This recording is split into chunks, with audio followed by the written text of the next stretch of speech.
할렐루야.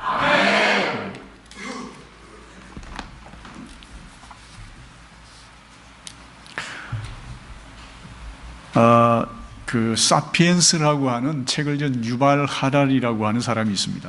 유대인 학자인데 이분이 지금까지 인류 문명에서 가장 위대한 발명이 뭐냐 이렇게 얘기하는 가운데서 여러분 뭘 것 같습니까? 불이라고 얘기를 했습니다. 이 불 하나로 인해서 오늘 우리의 인류 문명이 지금 여기까지 오게 되었다고 얘기를 했습니다. 그러니까 이 불 하나를 어떻게 다스리냐에 따라서 이 세상이 흥하기도 하고 망하기도 하고 그렇게 했습니다. 만약 여러분 그 아이의 손에 이 불이 들려져 있다고 한다면 그 아이의 손에 들린 불로 인해서 온 동네가 잘못하면 탈 수도 있겠죠. 긍정적으로 사용할 수도 있고 부정적으로 사용할 수도 있습니다. 최근에 우리가 트럼프와 김정은 위원장 사이에 비핵화를 위한 대화 속에서도 그 한 사람들에 의해서 이 세상이 어떻게 움직이는지, 이 세상을 들었다 놨다 하는 그 현실을 여러분이 분명하게 목도하셨을 겁니다. 앞으로 한반도에 평화가 있느냐 없느냐, 그것도 바로 이 한 사람으로 인해서 세상이 달라질 수 있다는 것을 우리가 앞으로 계속 주시하게 될 겁니다. 김정은은 이 대화로 말미암아서 주가가 올라가서 지금 중국과 러시아와 일본 같은 나라에서도 만나자는 연락이 가고 있다고 그렇게 얘기를 합니다. 여러분, 이 산호세 중앙교회가 또 우리 여기 계신 또 원로 목사님인 김광열 목사님으로 인해서 이 지역에 이 한 분으로 말미암아서 교회가 지금 여기까지 역사를 이루어왔고, 또 우리 정태영 목사님 또 이렇게 새롭게 담임 목사님으로 이렇게 이 산호세 중앙교회를 통해서 산호세 지역에 복음의 씨앗을 뿌리고 있는데, 또 이 한 분으로 인해서 앞으로 어떤 역사가 펼쳐질지 여러분이 만약에 고대하신다면 놀라운 역사가 일어나리라고 생각합니다. 여러분, 그 매년마다 이렇게 우리 서울신대 학생들을 한 명씩 초청을 해서 이 미국에 있는 이민교회 현실과 또한 페프다인에서 개최되는 여러 좋은 프로그램을 통해서 목회에 대한 새로운 도전을 받아서 한국에 오게 됩니다. 그래서 그분들이 지금 한국 교회가 대단히 이제 어려운 그런 상황에 직면해 있는데, 그래서 우리 신학생들 가운데도 목회를 해야 되겠다 이렇게 생각하는 사람은 신대원 학생 중에 요즘에는 50%가 될까 말까 합니다. 신대원을 들어오더라도 목회를 해야 되겠다는 생각보다는 다른 생각을 가지고 있는 사람들이 많아지고 있는 상황입니다. 그러나 이 프로그램을 하고 온 그 우리 젊은이들을 물어보면 내가 목회에 대한 새로운 목회상을 정립할 수 있는 도전을 받았다, 그렇게 얘기하는 우리 부교육자들이 있습니다. 그분들이 이제 이렇게 도전받아서 주변에 여러분 여러분 교회에서 애쓰고 힘써서 뿌리는 씨앗이지만 그들은 나가가지고 그 입으로 우리 산호세 중앙교회를 계속해서 이런 좋은 모델을 소개하고 얘기하고 있습니다. 그리고 그들 스스로가 많은 도전을 받고 있습니다. 이처럼 여러분 한 사람이 얼마나 중요한지 몰라요.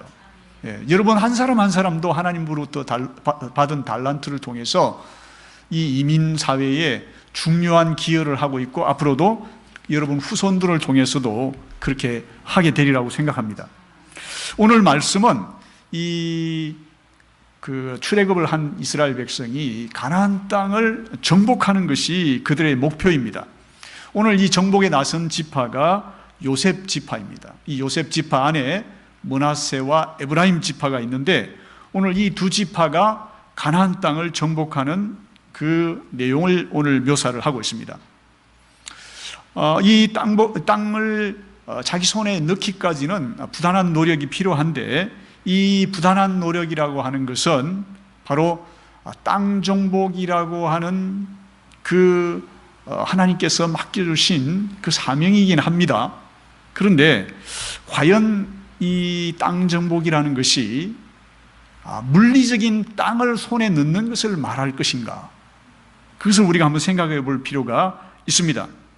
오늘 요셉 지파는 이 땅 정복이라는 사명을 수행하기 위해서 최선을 다하고 하지만은 자신의 뜻대로 이루어지지 않습니다. 근본적으로 문제가 무엇일까요? 어디서 잘못되었을까요? 여기서 중요한 것은 오늘 말씀을 보니까 22절에서 이렇게 얘기합니다. 요셉 가문도 베델을 치러 올라가니 여호와께서 그와 함께 하시니라. 요셉 가문도라고 하는 것은 또한이란 말이니까 앞에 다른 이야기를 전제하고 있는 겁니다. 그래서 앞에 다른 이야기가 뭐냐면 유다 지파가 땅을 정복하는 이야기를 하고 있습니다. 근데 유다 지파도 땅을 정복하기 위해서 대단히 많은 노력을 기울였습니다. 그래서 산간지대를 유다 지파가 정복을 했습니다만은 낮은 지대는 정복하지 못했어요.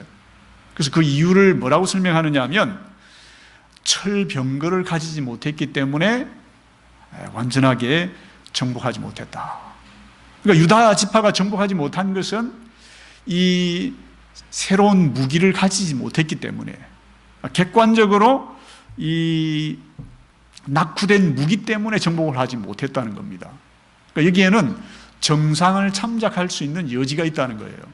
예. 왜냐하면 그 당시에 팔레스타인 그 사람들은 이 소위 신무기를 가지고 있었어요. 그전에는 다 청동기 무기예요. 그런데 이 팔레스타인 사람들은 철무기를 가지고 있었습니다. 그 청동기와 철이 싸우면 청동기가 상대가 되지 않죠. 그런데 이스라엘 백성들은 아직 이 철병거를 가지지 못했어요. 철기로 된 무기를 가지지 못했습니다.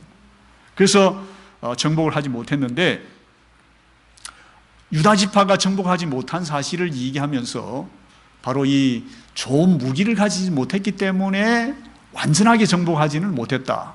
그러나 일말에 유다 지파에게서는 변명의 여지는 있다는 것을 우리가 알 수 있습니다. 그렇게 이제 유다 지파에게는 어느 정도 고려할 여지가 있지만 이 요셉 지파도 이제 이 그 베델을 치러 올라갔는데 이 요셉 지파는 치러 올라갈 때에 하나님의 말씀이 뭐라고 얘기를 하느냐면 22절에 보니까 여호와께서 그와 함께 하시니라 이렇게 얘기를 하고 있어요. 여러분 여호와께서 함께 하시면 굉장히 좋은 일이죠. 그리고 반드시 우리가 승리한다 이런 생각을 아마 염두에 두고 있었을 것입니다. 여러분도 여러분의 삶 속에서 하나님께서 함께 하신다 이러면 여러분 반드시 이긴다 또는 하나님께서 응답하신다 이런 생각을 가지고 있기는 하죠. 그것이 이제 끝까지 받쳐주느냐 하는 문제가 있긴 하지만 요셉 지파와 하나님께서 함께 하셨다. 그건 굉장히 좋은 일입니다. 희망적인 이야기입니다. 그런데 이 하나님과 함께 하셨다는 이 뜻이 과연 무엇인가? 만약에 하나님이 함께 하셨다는 그 문자 그대로 만약에 그 말씀대로 이루어지려고 하면 요셉 지파가 승리해서 가나안 땅을 완전히 쟁취했어야 되는 일입니다. 그러나 결과론적으로 우리가 볼 때는 그러지 못했다는 것을 알 수 있습니다. 우리가 성경의 다른 곳에서도 우리가 요나 선지자의 이야기를 들어보면 요나가 하나님으로부터 신탁을 받아서 니느웨 백성들에게 전한 말씀이 있습니다. 그 말씀이 뭐냐면 40일이 지나면 니느웨가 무너진다는 얘기입니다. 그러니까 니느웨하고는 하나님이 함께 하시지 않습니다. 그래서 요나는 메시지를 받아서 40일이 지나면 무너질 것이다 이렇게 얘기를 했습니다. 그런데 실제로 무너졌나요? 무너지질 않았습니다. 여러분 예언자에게 하나님께서 이 말씀을 주실 때는 그 말씀이 예언자의 그 선포한 대로 일어난다는 뜻이에요. 그런데 이 니느웨 백성들은 하나님 믿지 않는 사람들인데 그 사람들이 혹시 누가 알는지 모르겠다. 혹시 하나님께서 우리를 건져주실런지 모르겠다. 그러면서 안 믿는 사람들이지만 하나님 앞에 기도했습니다. 왕으로부터 시작해서 약간 과장법이긴 하지만 짐승에 이르기까지 모두 회개했다고 그랬어요. 그랬을 때에 선지자인 요나에게 들려준 말씀과는 반대로 이 니느웨 사람들을 살려줬습니다. 그러니까 우리가 하나님께서 함께 하셨다는 이 말은 우리가 신앙적인 뒷받침이 있어야 된다는 뜻입니다. 요나는 선지자임에도 불구하고 그 요나의 그런 선지자로서의 그 정체를 하나님께서 완전히 수치를 준 거죠. 왜냐하면 말씀대로 안 일어났기 때문에. 그럼에도 불구하고 이 니느웨 백성들에게는 회개했을 때에 그들의 진정성을 믿고 하나님 구원을 해줬다는 겁니다. 그러니까 믿는 자들이라 하더라도 신앙적인 뒷받침이 없다면 현실적으로 그 일은 일어나지 않을 수도 있다는 것이 하나님의 자유입니다. 여러분 1장 우리가 24절에 보면 정탐꾼들이 그 성읍에서 한 사람이 나오는 것을 보고 그에게 이르되 청하노니 이 성읍의 입구를 우리에게 보이라. 그리하면 우리가 네게 선대하리라. 자, 요셉 지파가 하나님이 함께 한다는 것을 너무 믿고 방심한 게 아닌가 하는 것을 우리가 이 말씀 속에서 느낄 수가 있습니다. 이 정탐꾼들, 다시 말하면 요셉 지파의 정탐꾼들인데 이 사람들이 바로 자기들이 정복해야 될 대상의 성읍에서 한 사람이 나오는 것을 봤다 그래요. 이 한 사람이라는 것은 부정관사이기 때문에 어떤 사람인지 아무 사람이란 뜻이에요. 그러니까 아무 사람이라도 어떤 사람이 한 사람이 나왔는데 그 사람을 보고 그들이 말을 걸었습니다. 말을 걸고는 이 성읍의 입구를 우리에게 보이라. 그러면 우리가 네게 선대하겠다. 그래서 나중에 이야기를 보면 정복할 때 그들의 목숨을 구해준 것을 우리가 알 수 있습니다.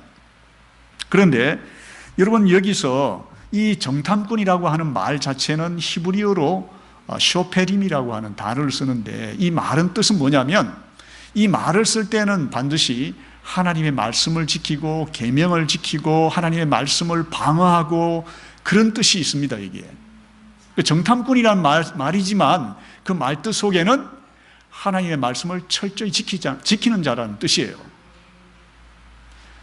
자, 하나님이 함께 하셨다는 말도 있었고 하나님의 말씀을 지켜야 된다는 그들의 정체성도 있는데 그들은 아무나 길거리에서 마주친 그 사람에게 성의 입구가 뭐냐?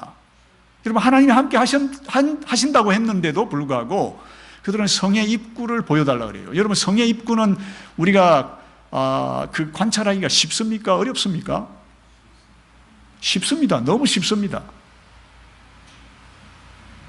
그런데도 불구하고 이 성의 입구를 보여달라고 하면서 한 사람에게 말을 겁니다. 그들은 하나님의 말씀을 지키는 자로서의 그들의 정체성을 잃어버렸는지 아니면 방심했는지 그들은 한 사람에게 말을 겁니다.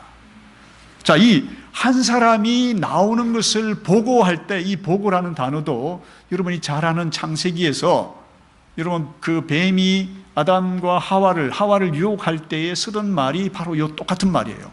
보암직하다 하는 말이에요. 이 보암직한 과실을 보고는 그 과실을 먹게 되죠. 유혹의 봄이 되는 겁니다. 여러분 다윗도 부하들이 전쟁에 나와서 출정하고 있는데 옥상에 갔다가 한 여인이 목욕하는 것을 어떻게 그랬어요? 보고 이랬어요. 바로 즉흥적으로 유혹을 받은 겁니다. 이 정탐꾼들도 바로 그 보는 다윗이 보았던 또 하와가 유혹을 받았던 그 봄에 의해서 아마 이 정탐꾼들도 방심한 것이 아닌가. 그래서 그 한 사람에게 여러분 넘어가게 됩니다. 이 가나안 땅을 물리적으로 내가 손에 넣어야 되겠다고 하는 욕심이 지나쳤을까요? 그것 때문에 그 한 사람을 보고는 거기에 유혹을 받고 말았던 것입니다. 바로 이 한 사람이 누구냐? 바로 가나안 사람이라는 것이죠. 베델에서 나온 가나안 사람이라는 것입니다. 그 사람에게 성읍의 입구를 보여달라는 겁니다. 너무나도 쉬운 성읍의 입구를 보여달라는 것입니다. 사탄은 이와 같이 우리의 허점을 파고 들어옵니다. 사탄은 우는 사자와 같이 두루다니며 삼킬 자를 찾고 있다 그랬어요. 우리의 그 육신의 정욕을 쉽게 파고 들어오는 것입니다. 우리가 방심하면, 말씀을 놓치면 이와 같이 그 사탄은 우리를 파고 들어오는 것입니다. 자, 이렇게 해서 이렇게 한 사람에게 약속을 해줘버립니다. 네가 우리에게 성읍의 입구를 가르쳐주면 우리가 너에게 선대하겠다, 이렇게 약속을 하게 됩니다. 그러고 나서는 이 요셉 지파가 베델 성으로 들어가서는 진격을 해서 그들을 다 쳐부수게 됩니다. 그런데 바로 이 한 사람과 그의 가족들은 살려주게 됩니다. 약속을 했기 때문에. 그런데 이 약속을 해준 사람들이 이스라엘에게 화근이 되게 됩니다. 26절에 보니까 그 사람이 헷사람의 땅으로 가서 한 성읍을 세우고 그 이름을 루스라였는데 오늘까지도 그 이름으로 불린다. 헷사람의 땅으로 갔다 그랬어요. 이 한 사람이. 여러분, 헷사람이라고 하는 것은 원래 여러분, 이 헷사람은 오늘날 터키 지방으로부터 시작해서 이 시리아 팔레스타인 지역계까지 넓게 포진해서 살던 그 사람들입니다. 원래 이 인도 유로피안 계통의 사람들이에요. 이 사람들이 이주해 와서 터키로부터 가나안 땅에 이르기까지 포진해 있던 사람들인데, 여기서 본문에서 이 헷사람은 쉽게 우리가 바꾸면 가나안 사람이다, 이렇게 바꿀 수 있습니다. 그러니까 이 사람이 가나안 땅 안에다가 이전의 이름이 루스인 바로 그 성을 세웠다는 겁니다. 나중에 이름이 베델이라는 이름이에요. 그러니까 이 루스라는 이름은 여러분 창세기에서도 나옵니다. 야곱이 형의 장자권과 축복권을 빼앗고 바단 아람이라는 곳으로 도망갈 때에 중간에 돌베개를 베고 잠을 잘 때에 하나님을 만났을 때에 바로 그 돌제단을 쌓은 곳이 바로 베델이라는 곳인데, 그 베델의 이전 이름이 루스라는 이름이에요. 근데 그 루스라는 이름이 이제 베델로 바꿔져 가지고 기록된 거는 나중에 기록이 됐다는 겁니다. 그래서 여기 지금 베델은 루스라는 그 지명을 업데이트 시킨 거예요. 그런데 여러분, 이 지금 베델이라고 하는 이 지명이 나중 시대 가서 어떤 곳이 되느냐면, 이 한 가나안 사람이 이제 루스라는 것을 세웠는데 그게 나중에 베델이 되는데, 이 베델은 역사를 통해서 여러분 주전 8세기로 내려가면 이 베델이라는 곳이 바로 바알신을 섬기는 중심지가 되게 됩니다. 그리고 북이스라엘 왕국의 로얄 성소가 되는 거예요. 그러니까 왕의 성소가 되는 겁니다. 그러니까 북이스라엘이 하나님을 믿는 사람들이지만, 여호와 하나님을 믿는 사람들이지만, 그 왕 자체가 벌써 이 왕의 성소에 바알신을 섬기는 제단을 쌓았다는 뜻이에요. 그래서 이 북이스라엘은 바로 야훼 하나님과 이 바알신을 섬기는 양다리를 거치는 신앙을 가지게 되었다는 것입니다. 그래서 결국은 북이스라엘은 그렇게 혼합주의적인 신앙생활을 하다가 결국 722년에 망하고 말합니다. 그러니까 우리가 이것을 거슬러 올라가면 결국은 이 한 사람으로 인해서 이와 같은 결과가 초래되게 되게 된다는 것을 우리가 알 수 있습니다. 그러니까 이 요셉 지파에게 하나님께서 정복하라는 것은 땅 정복이라고 하는 물리적인 정복, 그것이 아니라 너 자신을 정복하라는 거예요. 결국 정복하는 자의 그 빙, 정체성, 내가 누구인가? 하나님의 사람이다. 그 하나님의 사람으로서의 정체성을 지켜야 되는 겁니다. 이 물리적인 땅 약속이라고 하는 이 부분을 통해서 내가 어떤 존재가 될 것인가를 얘기하기 위해서 이 땅 정복이라는 물리적인 목표를 주신 겁니다. 우리가 그리스도의 사람으로서 과연 어떤 존재가 될 것인가를, 우리가 이 세상에 살기 때문에 물질도 필요하고 그것을 위해서 우리가 목표를 세우고 얻어 나가야 되겠지만, 그러나 더 중요한 것이 그런 성취의 과정에서 내가 어떤 존재가 될 것인가, Who am I? 이게 굉장히 중요하다는 겁니다. 여러분, 그 어떤 선교사가 이런 얘기를 했어요. 선교라고 하는 것은 미지의 땅, 이방 땅에 가서 교회를 세우는 것이 아니다. 내 자신이 바뀌는 것이다. 그렇게 얘기를 했습니다. 선교를 할 때도 우리가 수치상의 목표가 중요하겠지만 그보다 더 중요한 것이 내가 선교지에 가서 어떤 존재가 될 것이냐. 그래서 그 존재를 그들이 보고 그 사람들 자신이 하나님을 믿고 하나님의 사람으로서 영성과 도덕성을 배우도록 하는 것이 중요하다는 뜻입니다. 여러분, 자기 정체성을 가다듬는 일이 바로 그리스도인의 본질인 것입니다. 여러분, 이 본질은 시대가 가도 변치 않아야 되는 것입니다. 여러분, 8단어라고 하는 그 책을 쓴 이 박웅현이라고 하는 사람이 있는데, 이 사람이 이제 속된 말로 하면 광고쟁이에요. 그래서 광고로 굉장히 유명한, 광고업계에서는 굉장히 유명한 사람입니다. 이 사람은 여러분, 광고의 문구를 만들기 위해서는 이 순간순간 이 퍼뜨기는 이 영감이 많아야 됩니다. 짧은 이 문구 안에다가 그 광고하는 대상 제품의 본질을 담아야 되기 때문에. 그러니까 이분이 그런 말을 했어요. 여러분, 그 수영이라고 하는 것을 이분은 자기가 그렇게 규정을 했다 그래요. 보통 수영은, 여러분 수영을 배우게 되면 어떻게 빠른 속도로 예를 들어서 50m 코스든 100m 코스든지 간에 빠른 속도로 내가 그 수영을 잘 해내는 것이, 높은 기량을 보이는 것이 중요한 목표로 삼는 것이 일반적이에요. 내가 잘 기량을 발휘해서 이걸 빠른 속도로 내가 50m를 정복해야 되겠다. 이것이 이제 일반적으로 그 목표라고 이제 보는데, 이분은 그게 아니라 수영이라고 하는 것은 내가 어떤 폼을 가졌든지 간에 내 지금 이 몸이 무겁고 지금 뚱뚱하고 내가 지금 수영도 잘 못하는 사람이지만 내가 이 수영을 하면서 나는 무조건 땀을 내는 데다가 수영의 본질을 잡겠다. 이렇게 생각을 했다는 거예요. 그러면서 나는 빨리 나가는 게 아니라 그냥 땀만 내면 된다.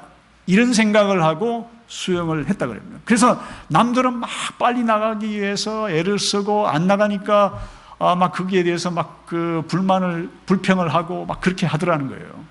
근데 자기는 그냥 땀만 흘리면 된다 이런 생각을 하고 수영을 하니까 너무 편안한 마음으로 수영을 할 수 있다. 그리고 재미가 있으니까 나중에 가서 기량도 발달되는 것을 자기가 경험을 했다는 거예요. 여러분, 이 본질을, 내가 그리스도인으로서 본질을 내가 어떻게 규정할 것이냐, 그것을 여러분 각자가 조금씩 다를 수 있을 거예요.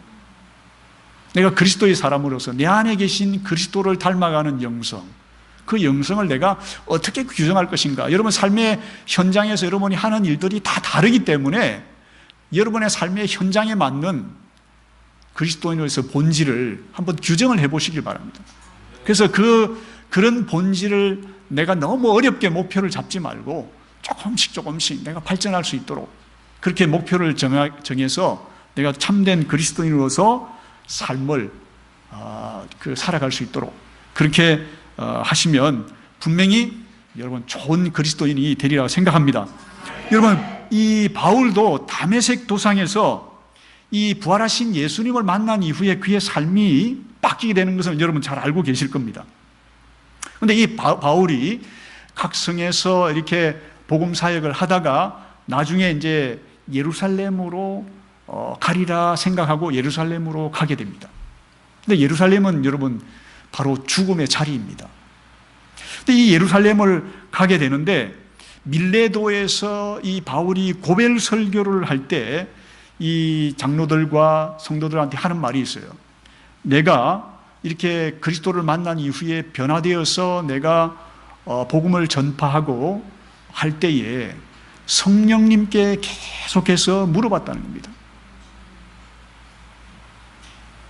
그러면서 이 지금 예루살렘에 가는 그 결정을 이 장로님들이 우리가 기도를 하니까 당신이 안 가는 것이 좋을 것 같다 이렇게 얘기를 했다는 거예요. 그러면 많은 교인들이, 장로님을 비롯해서 많은 교인들이 예루살렘을 가지 말라고 기도를 하니까, 그러면 자기로서도 조금 정당성을, 자기 변명을 내세울 수 있겠죠. 왜냐하면 자기가 생각하기에 거기 가면 죽는다는 것을 알고 있기 때문에. 그런데 이분이 각 성을 돌아다니면서 내가 그때그때마다 성령께 기도했는데 성령께서 지금까지 나를 인도하셨다. 내가 기도를 하니까 성령께서 반드시 예루살렘으로 가야 된다라고 그렇게 응답을 하셨다는 겁니다. 자, 이러면 갈등이 생기겠죠. 내가 이 교인들의 말을 들을 것이냐, 아니면 내게 개인적으로 말씀하신 성령의 말씀을 들을 것이냐 고민을 하다가 바울은 어떻게 했습니까? 예루살렘으로 가게 됩니다. 왜 그러냐? 내가 개인적으로 각 성을 다니면서 복음을 전파할 때마다 성령께서 내게 말씀해 주신 그 경험들이 내 개인적인 영성을 지금까지 쌓아온 거예요. 장로님들도 기도했기 때문에, 교인들도 기도했기 때문에 그 말이 맞을 수도 있지만, 그러나 바울이 결정적으로 최종적인 결정을 할 때는 자기가 개인적으로 하나님 앞에 기도한 것, 성령께서 그때그때마다 인도하신 거기에 자기의 모든 것을 맡기게 됩니다. 왜 그러냐? 여러분, 여기에 만약에 자기의 사심이 있었다고 하면 교인들이나 장로님들의 이야기를 듣고 자기의 목숨을 보존하려고 했을 겁니다. 그러나 사도 바울이 지금 사도행전 20장 22절 24절에서 이런 고백을 합니다. 보라, 이제 나는 성령에 매여 예루살렘으로 가는데 거기서 무슨 일을 당할지 알지 못하노라. 오직 성령이 각 성에서 내게 증언하여 결박과 환난이 나를 기다린다 하시나, 내가 달려갈 길과 주 예수께 받은 사명 곧 하나님의 은혜의 복음을 증언한 일을 마치려 하면은 나의 생명조차 조금도 귀한 것으로 여기지 아니하노라. 자기가 만약에 내가 뭔가를 성취해야지 하고 하는 doing에 집착을 했다면 이런 결정을 못 내렸을 겁니다. 자기 목숨을 버려야 되는 상황이니까. 그러나 사도 바울은 부활하신 예수님을 만난 그 이후로는 내가 누구인가? 나는 그리스도의 사람이다. 여기 자기의 being에 대한 확신이 있었어요. 자기가 목숨을 살리려고 하면 doing에 집착했겠지만, 그러나 내가 누구인가, 나 being에 대한 확신이 있었기 때문에 그는 목숨을 각오해야 되지만 자기는 주 예수의 사람이라고 하는 그 자기의 정체성에 대한 확신, 그것이 있었기 때문에 그는 삶의 위기 속에서도 그는 예루살렘으로 가는 결정을 내릴 수가 있었던 것입니다. 여러분, 물리적으로 이 요셉 지파가 정복하지 못한 것은 이 being에 대한 확신이 없었어요. 그렇기 때문에 doing에 집착을 하다가 결국은 그것을 놓치게 되는 것입니다. 자, 이렇게 여러분, being을 가진 존재로서 자기의 정체성을 갈무리하려고 하면 어떻게 해야 되느냐? 여러분, 27절과 28절에 보면 그들이 분명히 이 가난한 사람을 정복할 수 있는 능력이 있었어요. 능력이 없었을 때에도 이 가난한 사람들은 그 땅에 살기로 마음을 굳혔다고 얘기했어요. 바로 이 가난한 사람, 이 사람들이 그냥 이렇게 순순히 물러나서 땅을 줄 사람들이 아니에요. 굳은 결심을 했다는 거예요. 그런데 28절에 보니까 강성해진 다음에 또 모조리 몰아내지 않고 부역군으로 삼았다는 거예요. 그러니까 이 사람들은, 이 요셉 지파의 사람들은 자기 정체성에 대한 확신이 없던 사람입니다. 자기들이 강한데도 불구하고 자기들의 편리를 위해서, 부역군으로 삼기 위해서 자기한테 유익이 되니까 자기가 누구의 사람인가 하는 그 정체성에 대한 인식보다도 내가 얼마나 편리할까, 내가 얼마나 많은 것을 얻을까, 여기에 집착을 하다가 결국은 뭡니까? 이스라엘 역사 속에서 베델이 혼합주의의 상징이 되고 결국 북이스라엘이 망하는 길로 가게 되는 것을 우리가 볼 수 있습니다. 여러분, 우리가 하나님의 사람, 내 안에 계신 그리스도의 사람으로서 살아가려면, 그런 정체성을 가지고 살려면 어떻게 해야 되느냐? 여러분, 여호수아를 보면, 여호수아서 1장 7, 8절에 보면 이렇게 얘기합니다. 오직 강하고 극히 담대하여 나의 종 모세가 내게 명령한 그 율법을 다 지켜 행하고 우로나 좌로나 치우치지 말라. 그리하면 어디에 가든지 형통하리니 이 율법책을 내 입에서 떠나지 말게 하며 주야로 그것을 묵상하여 그 안에 기록된 대로 다 지켜 행하라. 그리하면 내 길이 평탄하게 될 것이며 내가 형통하리라. 자, 여러분, 여호수아도 지금 하나님이 무슨 사명을 맡겨줬냐면 가나안 땅이라고 하는 물리적인 정복의 그런 목표를 안겨줬어요. 그런데 그런 물리적인 목표를 주시면서 하나님께서 무슨 말씀을 하시냐면 율법책을 다 지켜 행하고 좌로나 우로나 치우치지 말고 주야로 뭘 하라고 하셨습니까? 말씀을 묵상하라고 얘기합니다. 여러분, 물리적인 목표를 정복하려면 좋은 무기를 가져야 되죠.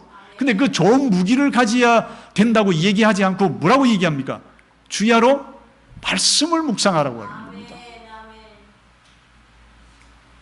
그러니까 여호수아가 땅 물리적인 정복을 하는 데 있어서 더 중요한 것이 뭐냐? 너는 하나님의 사람이라고 하는 것을 잊지 말아라는 거예요. 하나님의 말씀을 묵상하라고 얘기하는 겁니다. 여러분, 에스라가 지었다고 얘기되는 시편 119편 54, 56절에서도 시인이 이렇게 고백합니다.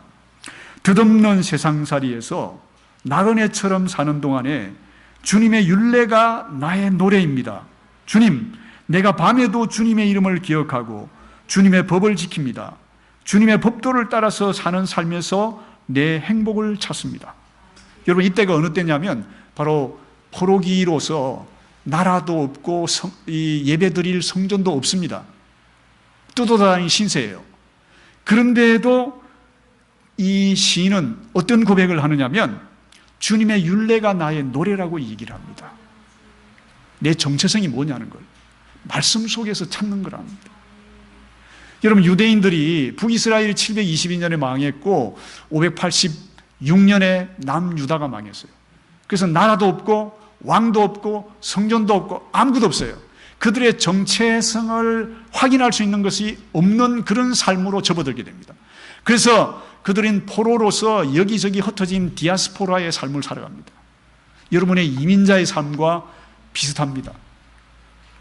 그런데 그들은 바로 그 정체성의 구심점을 뭘로 삼았냐면 말씀으로 삼은 거예요. 여러분, 오늘 여러분에게 주어진 이 구약 성경이 바로 그 시대에 그 뚫어다닌 존재들에 의해서 이 말씀이 온전하게 정경으로서 경전으로서의 그 모습을 갖추게 된 거랍니다. 그리고 그 이후에 그들이 흩어져 살 때에 여러분, 소위 탈무드라는 것도 결국 구약 성경의 율법의 말씀에 대한 해석입니다. 그들이 끊임없이 이 말씀을 그들의 삶 속에서 어떻게 하면 내가 이걸 적용할까, 어떻게 적용한 것이 바른가, 그런 것을 고민하고 끊임없이 그들의 삶에 적용시켰다는 겁니다. 여러분, 이민자의 삶 참 힘들고 어렵습니다. 그럼에도 불구하고 여러분, 이렇게 교회에 모여서 목사님의 말씀을 듣고 찬양을 하고 함께 교제하고 나눔 가운데서 여러분, 배추가 김치가 되려고 하면 중간에 뭔 과정을 거쳐야 됩니까? 발효의 과정을 거쳐야 되죠. 그런 것이 여러분의 삶 속에서 끊임없이 내가 때로는 말씀대로 안 이루어지니까 실망하고 좌절하고 막 그렇게 하죠. 그렇다고 해서 여러분을 포기하면 안 되는 겁니다. 왜 그러냐? 그 말씀이 발효되어서 김치가 되는 순간에 진정 그 말씀은 여러분에게 능력이 되는 겁니다. 여러분, 지금 그런 과정을 밟고 있는 겁니다. 오늘 하루의 이 예배를 통해서, 매주의 예배를 통해서 목사님의 말씀이 여러분 가슴 속에 살아 운동력 있는 말씀, 좌우의 말씀, 어떤 것보다도 예리한 말씀으로 여러분의 혼과 영과 골수와 관절을 찔러 쪼개는 그런 말씀인 것입니다. 별거 아닌 같이 보이지만 그 말씀들이 여러분의 삶 속에서 부딪히는 위기나 도전과 고난 앞에서도 여러분이 끝까지 그 말씀을 붙들고 계속 믿음의 행진을 계속할 때에 그 말씀은 여러분의 삶 속에서 능력이 되고, 그것은 또한 복음의 씨앗이 되어서 이웃에게 자신도 모르게 퍼져나가게 되는 겁니다. 아무쪼록 그런 역사가 우리 산호세 중앙교회에 끊임없이 있어져서 이 산호세 지역뿐만 아니라 북가주 지역을 복음으로 온전하게 변화시키는 놀라운 역사가 있게 되기를 주님의 이름으로 축원합니다.